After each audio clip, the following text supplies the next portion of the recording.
Welcome to my YouTube channel নার্ডহন।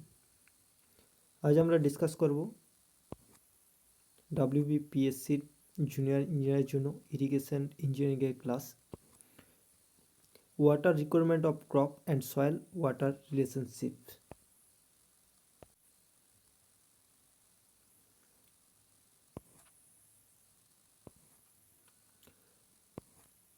তাহলে first দেখা যাক factor affecting the water requirement. তাহলে ওয়াটার রিকোয়ারমেন্টকে কী কী বিষয় প্রভাবিত করে? ওয়াটার টেবিল, জলের লেয়ার, এটা কিন্তু ওয়াটার রিকোয়ারমেন্ট প্রভাবিত করে। Water table is near to the ground surface, the water requirement will be less. যদি গ্রাউন্ড সারফেসের কাছাকাছি হয় ওয়াটার টেবিল, তাহলে ওয়াটার রিকোয়ারমেন্ট কম প্রয়োজন।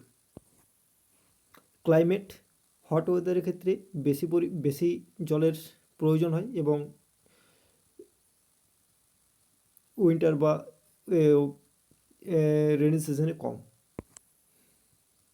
গ্রাউন্ড স্লোপ, যদি গ্রাউন্ড স্লোপ খাড়া হয় তাহলে জল জমে থাকতে পারে না, তাড়াতাড়ি গড়িয়ে পড়ে যায়। এক্ষেত্রে জলের যে ওয়াটার রিকোয়ারমেন্ট সেটা কিন্তু বেড়ে যায়।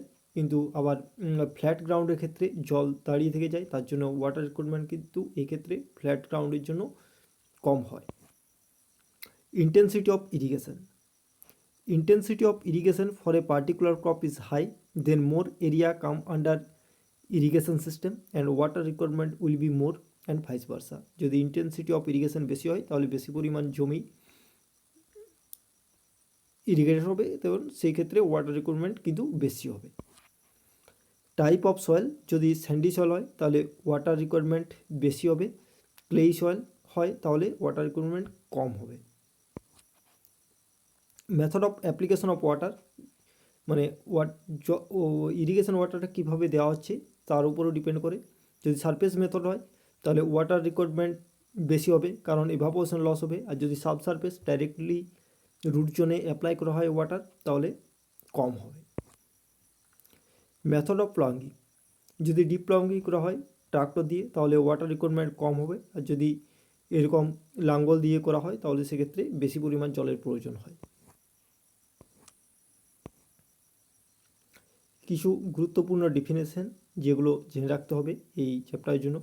গ্রস কমান্ড এরিয়া, জিসিএ, এটা খুব ইম্পর্টেন্ট কিন্তু এগুলো। Whole area enclosed between an imaginary boundary line which can be included irrigation project for supplying water to agriculture land and network of a canal is known as GCA. It included both cultivable and uncultivable area. The GC cross command area হচ্ছে একটা irrigation প্রজেক্টের মধ্যে total যে এরিয়াটা থাকে সেটা হচ্ছে GCA. এক্ষেত্রে কালচারেবল অ্যান্ড আনকালচারেবল দুটো এরিয়াই কিন্তু আসবে জিসিএর ক্ষেত্রে। তাহলে কালচারেবল এরিয়া কোনগুলো? দি area where agriculture can be ডান, যে জমিগুলোতে চাষ হয় সেগুলো হচ্ছে কালচারেবল এরিয়া। অ্যান্ড আনকালচারেবল এরিয়া, যেগুলোতে চাষ হয় না সেই জমিগুলো হচ্ছে আনকালচারেবল এরিয়া, যেমন মার্শিল্যান্ড, লেক, পন্ড, এইসবগুলো। Culturable command area CC, the total area within irrigation project where the cultivation can be done and crop can be grown is known as cultivable command area. And cultivable CCA may be two categories: cultivable cultivated area and cultivable uncultivated area. Culturable command area হচ্ছে irrigation প্রজেক্টের মধ্যে যে cultivation can be done and crop, যে জমিতে চাষ করা হয় সেগুলো হচ্ছে কালচারেবল কমান্ড এরিয়া। এগুলো কালচারেবল সিসি আবার দুটো ভাগে ভাগ করা হয়েছে। এক কালচারেবল কাল্টিভেটেড এরিয়া, যে জমিটায় এখন চাষ করা হচ্ছে, বর্তমানে চাষ করা হচ্ছে, সেটা হচ্ছে culturable cultivated area. And unculturable cultivated area মানে হচ্ছে জমিটা চাষযোগ্য কিন্তু বর্তমানে চাষ করা হয়নি, সেই জমিটা হচ্ছে culturable uncultivated area. Intensity of irrigation, এটা হচ্ছে ratio of cultivated land for a particular crop to the total culturable command area. এটার যে রেশিও সেটাকে বলা হচ্ছে ইন্টেন্সিটি অফ ইরিগেশন। তাহলে এখানে কি হচ্ছে cultivated land for a particular crop to the total culturable command area, এটা হচ্ছে intensity of irrigation. Crop ratio এটা কি, এটা হচ্ছে রেশিও, দুটো ratio, area of two main crop season, kharif and rabi সিজনের এরিয়া রেশিও, এটা হচ্ছে ক্রপ রেশিও। ক্রপ রোটেশন, তাহলে এই ক্রপ রোটেশনটা কি, এই process changing the type of the crop for the cultivation on same land is known as crop rotation. তাহলে একটা জমিতে যে প্রসেস চেঞ্জ করার, যে জমিতে ক্রপ চেঞ্জ করার যে প্রসেস সেটা হচ্ছে ক্রপ রোটেশন। এই ডেফিনেশনগুলো কিন্তু এইগুলো থেকে কিন্তু কোশ্চেন আস্ক করে পিএসসিতে, যে ছোটোখাটো কালচারেবল এরিয়া কোনটা নয় বা কাকে বলে, এইসবগুলো কিন্তু আস্ক করে। সো এগুলো, এই ডেফিনেশনগুলো কিন্তু ভালো করে জেনে রাখতে হবে।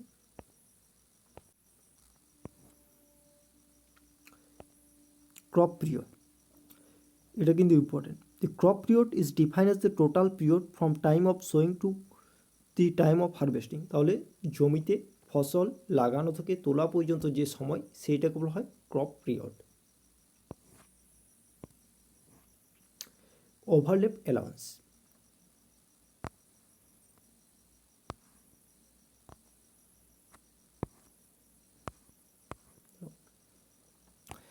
অনেক সময় কি হয়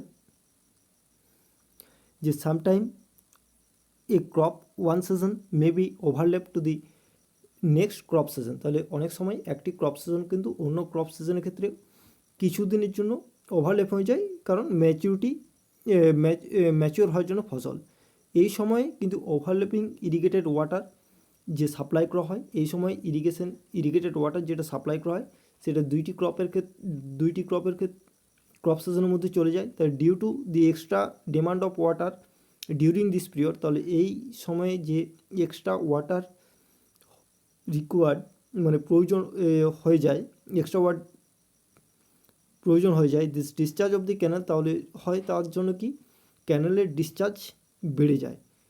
so for the purpose of the canal design the provision should be made for this extra demand. তাহলে এক্সট্রা ডিমান্ডকে provision should be made for এই এক্সট্রা ডিমান্ডের জন্য প্রহিবিশন করা হয়। This provision is term as overlap allowance and this expressed in percentage. Time factor কি, এটা হচ্ছে রেশিও হচ্ছে number of days the canal actually been kept open to the number of the days the canal was design to remain open during the base period is known as time factor. তাহলে base পিরিয়ডের ক্ষেত্রে যে time factor হচ্ছে base পিরিয়ডের মধ্যে যে actually, মানে যতদিন নাম্বার অফ ক্যানেলটা যতদিন পর্যন্ত ওপেন রাখা হয়েছে ডিভাইড বাই যেটা ডিজাইন যেটা যে এতদিন পর্যন্ত open, and number of the canal was design to remain open, design discharge. এটা হচ্ছে অ্যাকচুয়ালি টাইম ফ্যাক্টর হচ্ছে actual discharge divide by design ডিসচার্জের রেশিও, এটা হচ্ছে টাইম ফ্যাক্টর। এটা কিন্তু এমসিকিউতে আস্ক করে টাইম ফ্যাক্টর কার সঙ্গে সমান বা জিনিসটা কি, একটা ছোট্ট প্রশ্ন এখান থেকে কিন্তু জিজ্ঞেস করে। নেক্সট হচ্ছে capacity factor, average discharge by maximum ডিসচার্জের রেশিও, এটা হচ্ছে ক্যাপাসিটি ফ্যাক্টর। পলেভা কি, এটাও কিন্তু এমসিকিউতে জিজ্ঞেস করে যে এই জিনিসটাকে কী বলা হয়। পলেভা দেখা যায় the initial watering which is done on the land provided moisture to the soil just before the sowing any crop is known as paleva or palio. তাহলে কোনো শস্য বা চারা লাগানোর আগে জমিতে কিছু পরিমাণ, বা চাষ করার আগে কিছু জমিতে প্রথমে কিছু পরিমাণ যে জল দেওয়া হয় সেটা হচ্ছে পলেভা বা পলিও বলা হয় এই জিনিসটা। Core watering, the first watering is done when crop has growing about 3 centimeter. This watering is known as core watering and period is known as core period. তাহলে এই যে চারা গাছ সেটা প্রায় 3 সেন্টিমিটার হাইট হয়, সেই সময় যে জমিতে ইরিগেট বা জল দেওয়া হয় সেইটাকে বলা হয় যে কোর ওয়াটারিং, এবং এই যে সময় এটাকে বলা হয় core period.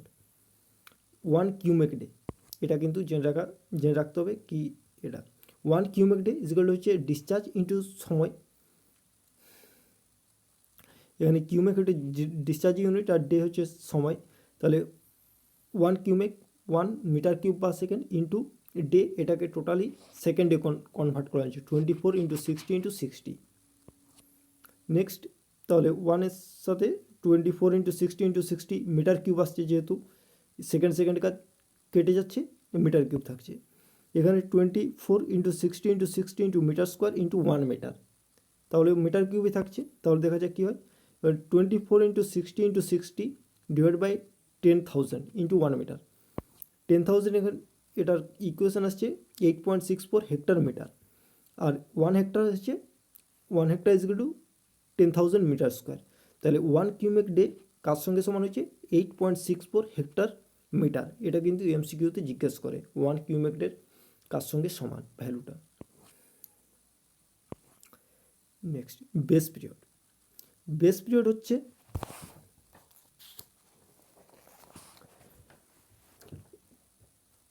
is the first watering to the last watering of a crop just before the maturity, তাহলে এটা এই পিরিয়ডটা হচ্ছে ফার্স্ট ওয়াটারিং থেকে last watering before it's maturity পর্যন্ত যে সময়কাল সেটা হচ্ছে বেস পিরিয়ড। রাইস অ্যান্ড গমের জন্য, ধান এবং গমের জন্য 120 ডেজ হয়, অ্যান্ড সুগার কেন 320 ডেজ। বেস পিরিয়ডে এই দুটো ভ্যালু কিন্তু মনে রাখতে হবে, সাধারণত আক্স করে না, যদি করে দেয়। ডেল্টা, এটা কি total depth of water required by crop during entire period of the crop in the field.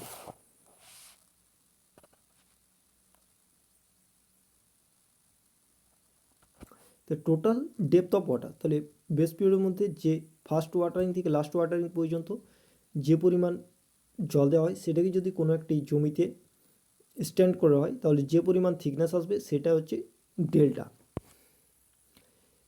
রাইসের 125 সেন্টিমিটার, গমের জন্য 40 সেন্টিমিটার। ডিউটি, ডিউটি জিনিসটা হচ্ছে the duty of water number of hectare that can be irrigated by constant water supply of water at the rate of 1 cumec throughout the base period. তাহলে base পিরিয়ডের মধ্যে 1 cumec রেটে যদি সেচ করা হয়, ইরিগেট করা হয় কোনো জমি, তাহলে যে পরিমাণ জমি ইরিগেট করতে পারবে সেটা হচ্ছে ডিউটি। এবার রিলেশন বিটুইন বেস, ডেল্টা এবং ডিউটি, এটার মধ্যে দেখা যায় duty D is equal to duty of water in hectare per cumec, B হচ্ছে বেস পিরিয়ড, ডেল্টা হচ্ছে ডেল্টা ইন মিটার, এখানে ডেল্টা মিটারে। ফ্রম ডেফিনেশন কি জানি, 1 cumec of water flowing continuously for B days given a depth of water delta over an area D, তাহলে that is 1 cumec for B days gives delta over D hectare জমিতে দেওয়া হচ্ছে, তাহলে 1 cumec for 1 day, একদিনের জন্য delta gives delta over D by B হেক্টরে দেওয়া হবে 1 কিউমেক 1 ডেজে, তাহলে 1 cumec for 1 day is equal to B by D into delta hectare মিটারে। তাহলে আমরা কি জানি, আগে আমরা দেখলাম কি 1 cumec day is equal to হচ্ছে 1 into 24 into 60 into 60 is equal to 86400 meter square, তাহলে এই দুটো কি সমান 1 কিউমেক ডে দুটো যদি সমান করা হয়, বা এটাকে হেক্টর যে মিটার 1 হেক্টর সমান 10,000 মিটার স্কোয়ার, তাহলে B by D into delta is equal to 8.64, তাহলে ডেল্টা সমান 8.64 B by D delta in meter. তাহলে এই রিলেশনটা কিন্তু মনে রাখতে হবে, এই রিলেশনটা যে কোনো এমসিকিউতে বা এই রিলেশন থেকে কিছু প্রবলেম, নিউমেরিক্যাল প্রবলেমও কিন্তু আস্ক করে পিএসসিতে। এবার হচ্ছে কনজারভেটিভ ইউজ অফ ওয়াটার, এটা হচ্ছে total water quantity of water consumed by evaporation and transpiration during the crop period. Crop গ্রোথের জন্য যে টোটাল ওয়াটার কোয়ান্টিটি অফ ওয়াটারের যে প্রয়োজন হয় সেটা, এখানে এটাকে এভাপো ট্রান্সপিরেশনও বলা হয়। তো এখানে টোটাল যে ওয়াটার লাগে সেটা হচ্ছে consumptive use. The method of determining consumptive use: lysimeter method, field experimental method, and soil moisture method. Type of soil water: gravitational water এই জিনিসটা কি? when যখন কোনো জমির উপর রেন বা ইরিগেটেড করা হয়, সাপ্লাই দেওয়া হয়, সেই সময় সয়েলসের মধ্যে যে পোরগুলো থাকে সেগুলি কমপ্লিটলি স্যাচুরেটেড হয়ে যায় এবং তারপর আর সেই সয়েল কিন্তু জল টায় না। এই সময় তাহলে সারফেস ওয়াটার স্টার্টেড ফ্রম, এই সময় তাহলে সারফেস দিয়ে জল গড়িয়ে যায় বা ওয়াটার যে সেটা গড়িয়ে যায় due to influence of gravity. তাহলে গ্র্যাভিটির জন্য জল যে গড়িয়ে যায় বা আর মানে টানে না জমিতে, যেহেতু পোর্সগুলো ভর্তি হয়ে যায়, তাহলে this portion of water which flow down by gravity is known as gravitational water. তাহলে গ্র্যাভিটেশনের জন্য যে ওয়াটারটা চলে যাচ্ছে বা নিচে চুইয়ে পড়ছে সেটা হচ্ছে গ্র্যাভিটেশনাল ওয়াটার। গ্র্যাভিটেশনাল ওয়াটার প্ল্যান্টের গ্রোথের জন্য কোনো হেল্প করে না। তাহলে gravitational water is not useful for the plant growth and can not be absorb by root zone. Next, capillary water: the portion of water retained by soil after completely eliminating the gravitational water. তাহলে gravitational ওয়াটারকে eliminate করার পর যে the portion of water retained by soil, যে পরিমাণ জল soil ধরে রাখে সেটা হচ্ছে capillary water, is known as capillary water and useful for plant. এটা কিন্তু প্ল্যান্টের জন্য খুব গুরুত্বপূর্ণ। এইটাই এখানে এই দুটো কোশ্চেন বেশি আস্ক করে, কোন ওয়াটার প্ল্যান্টের জন্য গুরুত্বপূর্ণ, capillary water, hygroscopic water, gravitational water. যে গুরুত্বপূর্ণ হয় তখন ক্যাপিলারি ওয়াটার কিন্তু অ্যান্সার করতে হবে। Next, permanent wilting point: permanent wilting point is defined as the amount of moisture held by soil which can not be extracted by the plant root for transpiration. তো যে পরিমাণ জল আর মানে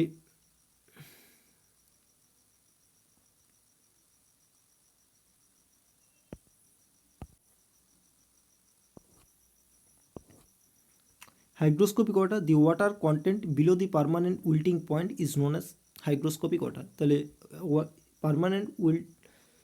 permanent wilting পয়েন্টের নিচে যে জলের পরিমাণ সেটা হচ্ছে hygroscopic water. Field capacity: the field capacity is defined as the amount of maximum moisture that can be held by soil against gravity. এটা হচ্ছে গ্র্যাভিটির অ্যাগেনস্টে যে পরিমাণ জল ধরে রাখতে পারে জমি সয়েলে সেটা হচ্ছে field capacity. Irrigation efficiency: water conveyance efficiency, এটা হচ্ছে দুটো ratio, the amount of water applied to the land to the amount of water supplied from the reservoir. এই দুটো রেশিও হচ্ছে ওয়াটার কনভেন্স এফিসিয়েন্সি, এটা সি দ্বারা ডিনোট করা হয়। ওয়াটার অ্যাপ্লিকেশন এফিসিয়েন্সি, এটা হচ্ছে ratio of water stored in root zone of the plant to the water supplied to the land. এই দুটো রেশিও হচ্ছে water application efficiency. And water use efficiency, it is the ratio of amount of water used to the amount of water applied. যে পরিমাণ ব্যবহার করা হয়েছে আর যেটা দেওয়া হচ্ছে এই দুটো রেশিও হচ্ছে ওয়াটার ইউজ এফিসিয়েন্সি। আর consumptive use efficiency, it is the ratio of consumptive use of water to the amount of water depleted from the root zone. আজকে এই পর্যন্তই। ভিডিওটি ভালো লাগলে অবশ্যই লাইক অ্যান্ড শেয়ার করুন এবং চ্যানেলটিকে সাবস্ক্রাইব করে রাখুন পরবর্তী ভিডিওর আপডেট এবং নোটিফিকেশন পাওয়ার জন্য। এবং পরবর্তী ক্লাসে কিছু এমসিকিউ সেট নিয়ে আসা হবে প্র্যাকটিসের জন্য। ধন্যবাদ।